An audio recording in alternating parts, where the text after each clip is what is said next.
What is going on, guys? Jon Kelly here. We are back for a UFC 273 huge pay-per-view card this weekend that I'm absolutely excited about. Draftkings has a ton of big contests out there. There's a few spots I like in the betting market as well, so let's get into it. Up first, we have Julio Arce, the minus 190 favorite. The comeback on Daniel Willie Cat Santos is plus 160. This is a fight that I don't have a ton of interest in. Julio Arce, I think he has a clear striking advantage. Daniel Willie Cat Santos, he throws a lot of like spinning kicks, stuff like that, has a few finishes on the regional scene with some spinning back kicks, but it's just not a lot that I think will translate to the UFC level. And I think Julio Arce will have a clear striking advantage. I think he could even have a grappling advantage, even though he rarely goes to the grappling.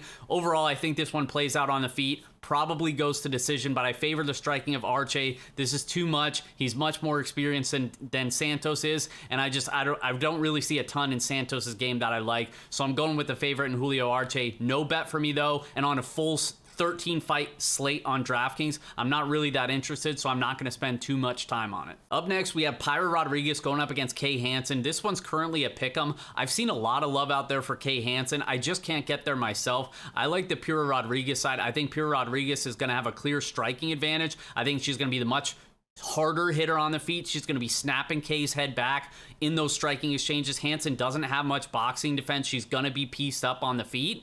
And while she does have the wrestling that she could rely on, I'm just not convinced her wrestling's all that good. You know, we've seen her shoot multiple takedowns in all of her UFC fights. She's actually landed at least one or two takedowns in all of her fights. She struggled a little bit against Jasmine Jusudavicius in her last fight, but I think a lot of that was because of the size of Jusudavicius that she really struggled with. But I also, again, just don't think her wrestling is all that good. And here against Piera Rodriguez, who I think is going to be a little bit stronger, a little bit more physical, I'm not that sure that she's going to be able to just take her down and ground her for 15 minutes. And on the flip side, Piera Rodriguez, aside from the striking, like I said, I think she has more upside to finish, but also she's in the gym with girls like Tabitha Ricci, Vanessa Demopoulos, Mackenzie Dern in Black House MMA. She's constantly improving. I know she didn't look great on the Contender Series fight, and I think that's what a lot of people are basing this matchup on, but that's a totally different style of fight. Like Valeska Machado, who she fought on Contenders, was constantly moving forward. She's a good striker. That forward pressure was causing Piera Rodriguez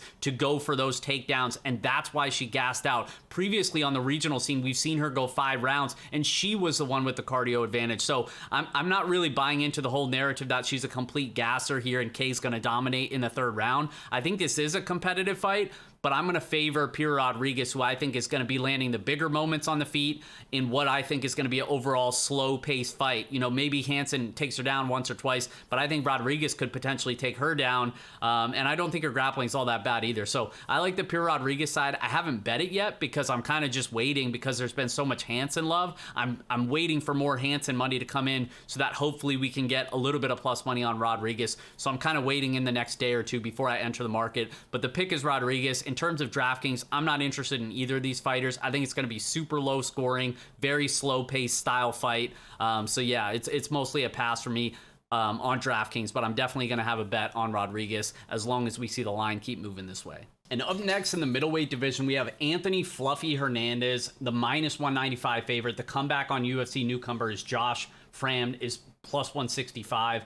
I like the Fluffy Hernandez side, but I think this line is a little bit too inflated regardless in terms of the betting market. And then it's like both of these guys historically known as finishers, so I'm like, okay, maybe we could look at an under here, but the market is way ahead of us here. They opened the under 1.5 was even juiced up to like minus 150, something like that, so you can't even really play an under here. I do think Fluffy Hernandez is probably the better overall fighter. Fremd is not terrible, but like I said, I like Fluffy's experience over him. I think he's probably a better boxer as well, and I think he's the better submission grappler as well. Obviously, coming off the Rodolfo Vieira, the high-level black belts ended up submitting him, but mostly that was due to death gassing of Vieira in that matchup. But I do still think Fluffy's the better grappler here. I think he gets the fight to the ground, and I think he probably finds a finish on the mat, but he's just historically pretty untrustworthy and just a guy who's like a high variance aggro type fighter where you just don't want to lay that type of chalk with him. So like I said, I'm staying away in the betting market, but when Fluffy Hernandez wins, he does it big on DraftKings. So he is going to be a target of mine on DraftKings. This fight in general is a good fight to target, even on both sides. Like, I don't think Fremd is really all that good, but this is just a fight that I could see getting really sloppy. Both guys are aggressive, and I do think we see an early finish. So I think both guys have some upside. I'm going to favor Hernandez and definitely have more of him on DraftKings, but I'm definitely going to have some more or some shares of on the Fremd side as well. Up next in the heavyweight division, we got Alexey Oleinik going up against Vanderaa. Vanderaa is stepping in on short notice. This was supposed to be the Ilar Latifi fight that we were supposed to have 2 weeks ago. Latifi pulled out with a non-COVID illness, and then they rebook it for UFC 273. Latifi pulls out again. So killing me, man. Now Vanderaa steps in on short notice. It's currently at a pick'em. It's kind of an interesting dynamic because on one hand we have Oleinik, who's going to have a clear submission grappling advantage in this matchup, and we know Vandeera's history with his defensive grappling tends to struggle being taken down, can be controlled on the mat, and can be submitted. He's been submitted multiple times, and I know Oleinik has that advantage. It's just like outside of Ezekiel choking him in the first round, like how often does that really happen? So I don't really want to put my money on the 46 years old now. And then on the flip side, Vanderaa, betting Vanderaa is like, he's probably losing round one. He's probably getting taken down. But if he survives, then he's definitely going to have a cardio advantage. He can win this on just pure toughness. But overall, I mean, this is a sloppy fight. I didn't really have a look in terms of the betting market. I would lean the Vanderaa side, but I kind of just have a feeling he gets submitted in the first round. But in terms of the money line, I think I'd go Vanderaa. You can't really target a prop on Oleinik. I looked at first round sub, but it's like plus 340, whereas against Latifi, it was like plus 750. So definitely much different in terms of the matchup there. But this is another one that I think we do have a little bit of interest on DraftKings. Oleinik obviously has the first round submission upside, and then Vanderaa has a little bit of knockout upside. He's not really a super powerful hitter, but at this point in Oleinik's career, you really don't have to be a super powerful hitter to get him out of there, especially if he gasses out after the first round. So I'll have a little bit of exposure to both sides. Neither guy's really a core piece for me. I'd say Oleinik, if he wins, it's by early submission, but more than likely Vanderaa, if he survives round one, he probably just puts it on him. Maybe a late second or early third round stoppage, or possibly even just a really sloppy decision if we see Vanderaa gas at all. But overall, yeah, that's how I'm going to play it, is just get a little bit of both sides on DraftKings, and no bet for me either way. And up next, we have Mike Mallott, the minus 180 favorite, going up against Mickey Gall at plus 155. This one's interesting. On one hand, we have Mike Mallott coming off the Dana White Contender Series first round submission finish, but we haven't really seen a ton of him. Like, he's kind of been inactive over the course of his career. Obviously, he's a good grappler. He has a black belt in Brazilian Jiu-Jitsu, but early on in his career, he was actually known as more of a striker. He does have some power, but he's really been kind of off and on with his career. Obviously, he's coaching at Team Alpha Male, and he's doing good things with them, but in terms of his fighting career, it's kind of just been all like first 2-minute finishes.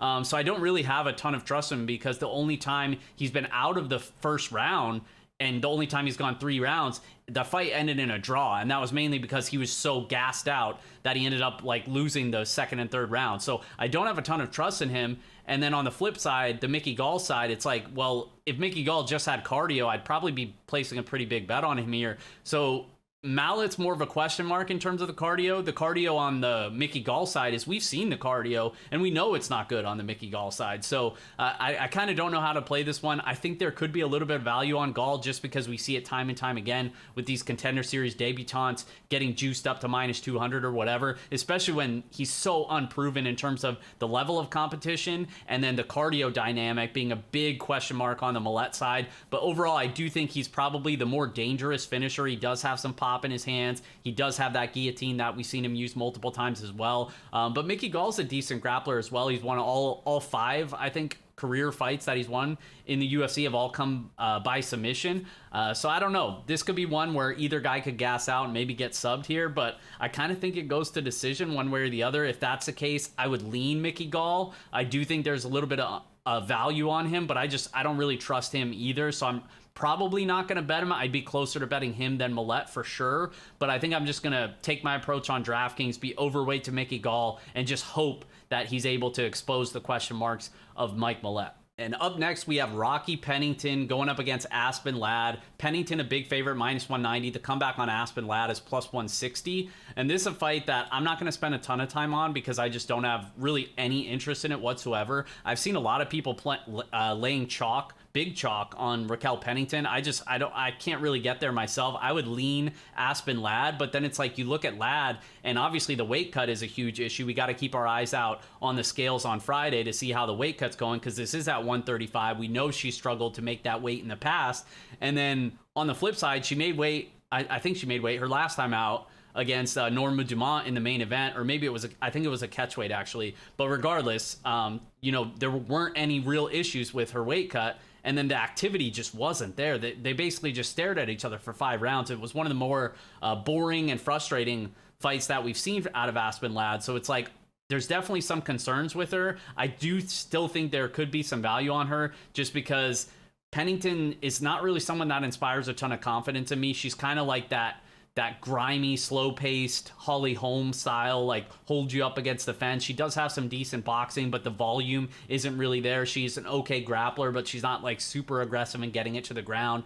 Whereas Aspen Ladd, aside from, that performance against Norma Dumont where the activity, the output was lacking, she's been a pretty decent output fighter over the course of his career, of her career. And especially if she's able to land a takedown against Pennington here, which Pennington's been taken down multiple times now over her last couple fights. If Ladd gets on top, we know that ground and pound. Ladd's always had great ground and pound. It's just a question of if she can get the fight there. So basically the way I'm targeting this is I want a lot more exposure to Aspen Ladd on DraftKings. The way this slate is broken down, it's like we have all these huge heavy favorites and there's not a ton of clear underdog values. So I think there's going to be one, maybe two underdog on DraftKings that kind of breaks the slate. I'm not really sure who that fighter is going to be, but my approach is going to be to just have a little bit or possibly even a lot of some of the few fighters that I think it could potentially be. And I think Aspen Ladd could potentially be one of those fighters, just if the fight plays out how a lot of people kind of aren't expecting it to, and if she bounces back from what was a pretty lackluster performance her last time out. So I'm going to be overweight to Aspen Ladd. I do think she's a live underdog in this spot, and I'm kind of just going to hold my breath and hope that it goes my way. And up next, we got the big boys in the heavyweight division. Jairzinho Rozenstruik, the minus 155 favorite. The comeback on Marcin Tybura is plus 135. And this is one where I gotta play my boy. It's time for him to get back on the streak. Early on in his career, it was like he was knocking everybody out in the first round, maybe the second round. And then it's like he lost to obviously the 3 best dudes in the division, like Ciryl Gane. He lost to Curtis Blades, and I can't think of the other one, but regardless, Francis Ngannou. Yeah, Francis. He fought Francis, got knocked out. But yeah, I mean, and now it's like the narrative has changed to where, we saw the 5-round almost stinker against Alistair Overeem a couple fights back, where he ended up taking his lip off in the last round. But that's the story with Rozenstruik, is like he's super powerful, technical kickboxer, basically just waiting on the counter to land one of those big kill shots. And if the person who he's fighting is not being super overly aggressive and bringing the fight to him to where he can really use those powerful counters, then yes, he's going to not have a ton of activity. And this is a spot where I just don't think that's going to happen against Marcin Tybura. Tybura is on a streak here himself. He's been, cashing lots of tickets as underdogs for people, but I think that ends here. He has been knocked out multiple times. I know his chin has held up over his last few fights, but I think that ends here because he's a guy that is aggressive in moving forward and trying to get the fight to the mat. I think Rozenstruik may be able to time one of those entries and just hit a big shot that hurts him, and I think he gets him out of there. So I played Jairzinho Rozenstruik by knockout at plus 115 earlier on FanDuel today. And then also, I just don't think like Jairzinho Rozenstruik minus 155 favorite. Why would the knockout prop be plus 115? Because that's literally like almost all of his win equity. Like if you're telling me you think Rozenstruik can win a decision, I actually don't, because the activity is not a ton. And then it's like, if he is doing enough volume wise to win on the judges' scorecards, if he's landing that often, then he's probably putting Marcin Tybura to sleep. So I just think that there shouldn't be as big of a discrepancy between the money line and the knockout prop, and I think there's a little bit of value there. So I played Rozenstruik by knockout at plus 115. I do think this is another solid spot on DraftKings because it's like if Rozenstruik wins, it's probably by early knockout. If Tybura wins, it's that typical grinder style where he's going to take him down, wear on him, probably break him. We've seen Rozenstruik pretty good takedown defense, but when he is taken down, he can be controlled, could be broken on the mat. So either guy can win, or if either guy wins, I think they have a decent amount of upside, but I'm definitely going to be favoring the Rozenstruik side. I think he wins by knockout this week. And up next, we have Garry, the minus 365. Big favorite going up against Darian Weeks. The comeback on Weeks is plus 285. And this is a spot where I'm just not super convinced that Garry is this next big thing that a lot of people are trying to make him out to be, or at least the UFC is kind of trying to paint that picture of him as like the next big up and coming, undefeated prospect, formerly of SBG Ireland. He has a bit of a following behind him, fought over in Cage Warriors, all that good stuff. But I really have a lot of concerns with his striking. Offensively, his striking is good, decent footwork, strong jab, super powerful, definitely has the precision and the power, and that's all great things. But in terms of the defense, like I talk about it all the time with multiple fighters, Dusko Todorovic comes to mind, like these guys that leave their hands down constantly, and their form of defense is literally just hands down and just trying to just fall back out of range. And that's literally a recipe to get knocked out because you're not going to evade all of those punches. And even against Jordan Williams, like he got tagged. He was getting busted up in that first round. He was losing that first round prior to the knockout. And that was against Jordan Williams. And now we're being sold this big giant favorite price tag again. I have a lot of concerns here. I just don't know if Darian Weeks is the guy to make him pay. And that's my pause on Weeks because I do want to fade Garry. I'm kind of hoping that he wins this fight, preserves that fade equity moving forward, and then we get somebody a little bit better, a little bit more powerful that I think can make him pay. But I don't hate the dog shot on Darian Weeks here. Weeks isn't a guy that I'm super high on, obviously. He fought his UFC debut on short notice against Brian Barberena. He looked okay in that spot, but I don't rate Barberena very high at this stage in his career. But he landed 4 takedowns, comes from like a high school wrestling background, has a little bit of boxing experience as well. But I just don't think his striking is really all that great. Not really very diverse either. So I think in terms of the striking, Garry's going to be just a lot quicker, better footwork. I think you'll be able to beat him the punch here. And then in terms of the takedowns, like you say, maybe Weeks can take him down once or twice. And yeah, maybe he can, but Garry has pretty decent hips, long legs. I think he's going to struggle a lot more than he did taking down Brian Barberena, who has almost no sense of takedown defense at this stage in his career. So I think Garry keeps the fight standing, probably boxes him up, but I do have some interest on DraftKings on the weak side because not only, like I talked about before, there's not many underdogs that we love this week. Weeks could potentially be that guy who does have a little bit of wrestling upside, who can maybe pull off the big upset. But then on the flip side, there's so many good favorites priced in that 9K and above range that I want to play, and Garry's just not one of them. Not because I don't think he can win, but also because I question the upside relative to the fighters he's priced around. Like obviously Chimaev's going to be one of the best plays on the slate. Petr Yan, Volkanovski is an obvious one. Like those guys, their floor and ceiling is just so much higher than Garry. And then the risk of them actually losing is much lower than Garry as well. So for that reason, Garry's pretty much going to be a full fade for me. I probably won't have any Garry lineups across like 30 or whatever teams that I end up making this week. But I will have a little bit of Weeks, even though, like I said, I don't really think he's the guy, but it's just the way that I want to construct my lineups to where I'm fading Garry. You might as well get that extra leverage on a low-owned underdog that could, I guess, theoretically have a path to victory that involves wrestling, even though, like I said, he probably doesn't do it. So we'll say Garry by knockout, but I'm going to be rooting for Weeks. Hopefully he gets it done for my DraftKings teams. Moving right along, we have Vinc Pichel, the minus 155 favorite. The comeback on Marc, the Olympian Madsen, is plus 135. This is a really fun matchup because on one hand, we have Marc Madsen, who we know his path to victory is going to be that aggressive chain wrestling, multi-takedown upside. But that really didn't come to fruition against Clay Guida. And part of that was because Madsen was perfectly content with his striking. He had talked leading up to that fight that he'd been working on his striking, wanted to show off his striking, only attempted one takedown in that spot. But I hate it when fighters don't use their best asset or their best path to victory. And I know Clay Guida's not a terrible wrestler himself, but if you're telling me Madsen didn't wrestle because he couldn't wrestle there, I have a hard time believing that, because I do think he could have wrestled. I think part of it is his cardio, right? Like we've seen multiple times in the Austin Hubbard fight, landed 8 takedowns, but that his control, yes, he can get the fight to the ground. He's not very good at controlling people on the mat. He's not really threatening to submit people on the mat, and he's not really getting off a bunch of ground and pound either. And it's like these high energy takedowns that he does, he's just gonna gas himself out, and we've seen that multiple times now with him.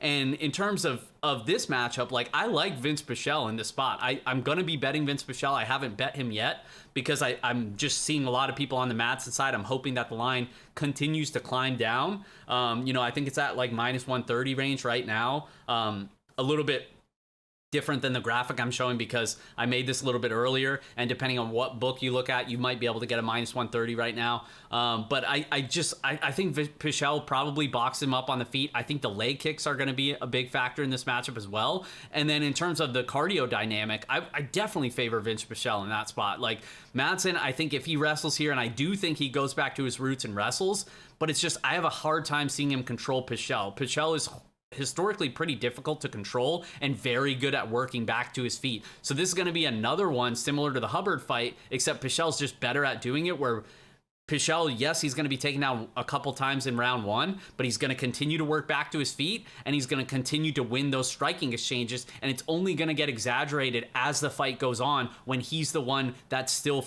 is fresh and has the cardio to do it, and Madsen's just getting tired. The takedowns are coming harder and harder. So I think Pichel takes over, convincingly wins round 2 and round 3 if it goes to the judges' scorecards, or he finds himself getting a late finish in this spot. So I like Vinc Pichel. I'm going to be backing him at the money line, maybe a sprinkle of round 3 prop, something like that, or sprinkle the KO prop. I haven't decided yet, but I'm definitely going to be betting from Health Pichel this week. And up next, we have another fun matchup. Mackenzie Dern going up against Tecia Torres. Dern, the minus 120 favorite. The comeback on Torres is plus 100.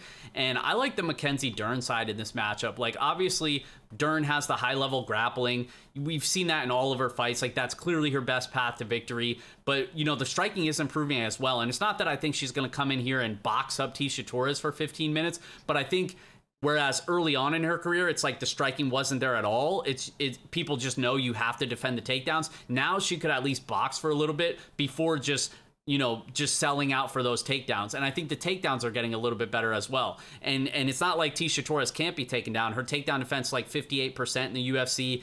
She is going to be taken down in this spot. There's no doubt in my mind. And when she gets taken down, I think Dern could potentially, it might only take one takedown.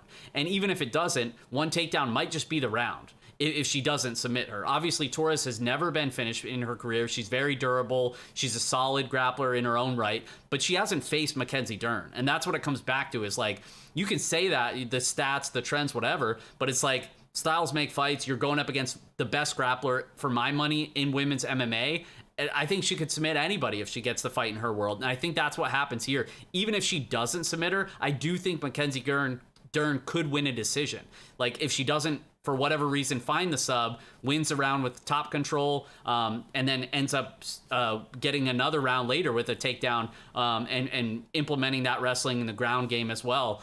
So I just think she could win a decision. She probably is going to win by submission, in my opinion, but I just think you're better off backing her at the money line since it's about a pick 'em anyway. So that's what I did. I played her at minus 115 on FanDuel to win a unit and a half. I was going to bet the submission prop as well, but by the time that I got around to betting it, it was like, it moved by over 50 cents. So I ended up not taking it, just went with the money line. I do think Mackenzie Dern gets the fight to where she needs it. I think she finds a finish on the mat, and I do favor her on DraftKings. I think she has much more upside than Tecia Torres here. So yeah, I like Mackenzie Dern. I think she gets it done in this spot, and I think some people are sleeping on her in this matchup. So give me Dern by submission, and hopefully she scores well on DraftKings as well. Up next, we have Khamzat Chimaev going up against Gilbert Burns. Chimaev, a massive minus 490 favorite. The comeback on Burns is plus 360. And listen, guys, I do not have a hot take here. I think Chimaev is one of the best fighters in the welterweight division, if not the very best. We'll find out when he fights Kamaru Usman after this fight is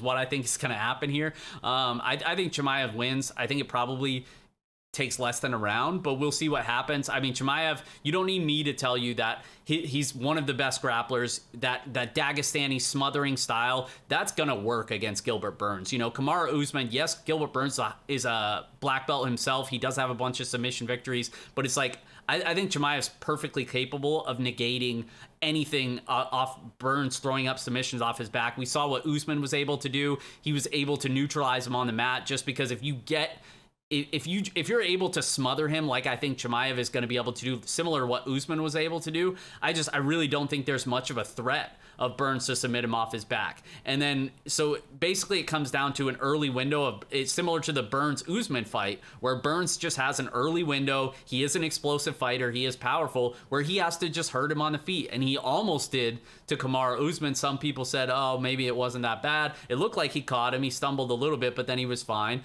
But to this point, we really haven't seen any durability concerns out of Chimaev either. And Chimaev's just going to be a lot bigger. The pace he puts on his opponents, like Burns has historically not had the best cardio. We've seen him slow down multiple times in fights, and it really just doesn't matter, because I think Chimaev takes him down early, either pounds him out or just submits him. But I think he wins by knockout one way or the other. So I like Chimaev. I think he's one of the best plays on DraftKings as well. He's going to be a core piece for me. So I hope Chimaev gets it done this week. I'm sure that he probably does, and he's going to be high owned, but that's fine. I'll eat that chalk and look to get different with my lineups elsewhere. I'm not going to be having much Gilbert Burns this week. And up next, we have the first of two title fights. We have the rematch between Pichel Jan and Aljamain Sterling. Pichel Jan, the minus 475 favorite. The comeback on Sterling is plus 350. And this is a highly debated matchup, because a lot of people, myself included, had money on Aljamain Sterling in the first fight. And obviously, it was lucky to cash because the tides were turning. Yes, he looked good early, won round one. The volume was definitely up there, landed a ton of strikes, but we know Pichel Jan's historically a pretty slow starter as well. And I'd be lying if I said that the first fight played out how I expected it to. Like, I thought Sterling was going to be able to wrestle a little bit. That wasn't happening. And yes, I think he landed a takedown in that fight, but to be honest with you, the grappling was kind of a non-factor in terms of Aljo. So Jan was actually the one winning those clinch exchanges. He was the one being able to land a few trip takedowns against Aljamain Sterling. And as the fight went on, we saw the tide start to turn once Jan started putting together combinations, and Sterling definitely didn't have any cardio basically after the first round. And that was a huge aspect of it. It was like Jan was well on his way to winning that fight. Obviously, the illegal knee, Aljo was named the victor. But I think that's why a lot of people who bet Sterling in the first fight aren't really jumping to bet him again. And I haven't bet Sterling. I've kind of wrestled with the idea, just because I do think the line could potentially be pretty wide here. Sterling plus 350, and this fight was close to a pick'em the last time they fought. So I don't know. I think the line could be wide, but I also think Jan probably just wins, and I don't want to lose money on Sterling, where I don't really see a path to victory for him outside of like managing. Obviously, he's got to manage his cardio better. Similar to the first round, that's what he needs to do. Use his length. He's got a 4-inch reach advantage. Dart in and out. Don't stay in the clinch too close to Jan, because that's where I think he gets beat up. But in the big octagon, maybe he can use that length, dance around, land the leg kicks. He doesn't have a ton of power, but if he could just out volume Jan and manage his cardio better, don't try to wrestle, because we saw that that's not really going to be a path to victory for him here, then maybe he can edge out a decision. But it's just like one of those things where I just don't think it's super likely. I think Jan is better than I gave him credit for early in the UFC, and now it's just like I don't know if Sterling has enough tools to beat him, especially as we get into the later rounds. I think Jan, that's where he starts to pick it up. We saw that in the Sandhagen fight as well. I was fortunate enough to be at that fight live at Fight Island, and it was like, I'm a huge Sandhagen fan, so obviously I was rooting for him. And it was like after the first few minutes, after Jan really started piecing those combinations together, that's what he does. It's like once he gets it going and gets into the flow, he's very difficult to beat, and he's so diverse in his striking and so well-rounded that I don't know if Aljo has enough tools for him here. So I think Jan probably wins, I'm going to be targeting both sides just because I've said it multiple times now. The way the slate breaks down, it's like there's not a ton of underdogs, so I'm just kind of going to be piecing together different combinations. Obviously, I'm going to have a lot of Chimaev, Volkanovski, and Jan, but maybe you take a couple of those lineups and you go Chimaev, Volkanovski, and Sterling because you need a way to fit those higher price guys. And then, obviously he's got the 5-round floor potentially as well. So I'm going to have exposure to both sides. Obviously, it's a good fight to target either way, but I think Jan probably gets it done here and is now the undisputed champion. And that brings us to our other title fight where Alexander Volkanovski is a minus 720 favorite. The comeback on the Korean zombie Chan Sung Jung is plus 500. And this is one where it's like there's been so much debate between the three big favorites this week, Chimaev, Jan, and Volkanovski. Volkanovski is probably, I think, one of the safer options, but he's also got a little bit more risk as the other two as well because he has been rocked before, and we've seen him knocked out. It was granted like 10 years ago or whatever prior to the UFC, but we have seen him wobbled. We have seen him hurt. It's not like he's indestructible. Chan Sung Jung does have a ton of power. 3 of his last 4 wins, I believe, were first-round knockouts. I think if any of the 3 were to lose, it would be like some, not fluke knockout here. I'm not saying it'd be a fluke, but I think it would be that type of loss for one of these 3 to lose, where Korean Zombie probably knocks him out, lands a big punch early or something like that. However, I do think that's a pretty low outcome. So I think Volkanovski, just over the course of potentially 25 minutes here, I just think the pace, the nonstop leg kicks, the volume. I mean, he landed over 200 significant strikes in his last fight. There's no way that I think Korean Zombie can keep up with that type of pace. Like, outside of landing something early, I think he's drawing very thin in this matchup. And it's not like any sort of hot take. He's a minus 720 favorite for good reason. But I think Volkanovski wins here. I think more than likely it probably ends by a finish. I have a 2-unit bet on Fight Doesn't Go at plus 110. I just don't think that the way these two match up, like, the fight not going the distance should not be plus money here, because I think Volkanovski, I talk about that nonstop cardio output, pressure, volume, like he's got it all.